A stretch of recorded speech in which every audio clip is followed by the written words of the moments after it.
Ininspeksyon ni Acting Transportation Secretary Giovanni Lopez kahapon ang mga istasyon ng MRT-3 at LRT-2 para alamin ang sitwasyon ng mga estudyante, PWD at senior citizens. Ito'y kasunod ng paglunsad ni Pangulong Ferdinand R. Marcos Jr. ng on-the-spot printing ng mga white beep cards sa mga tren.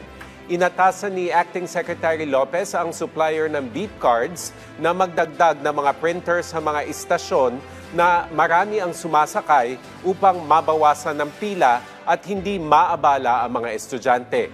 Kasabay nito ay iniutos din ng opisyal sa mga station supervisor na bigyan ng sapat na ventilation at mga upuan ang mga naghihintay na nag-a-apply ng white beep cards.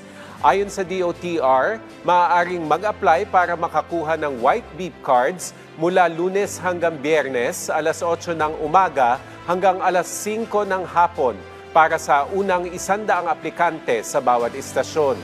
Para naman sa mga hindi aabot sa cut-off time, may libreng sakay ang LRT-2 at MRT-3 sa mga aplikante na palilipatin ng istasyon kung saan kaunti ang pila. Tuloy-tuloy naman ang pagproseso at walang cut-off time sa mga kukuha ng white beep cards kapag Sabado at Linggo mula alas 7 ng umaga hanggang alas 7 ng gabi.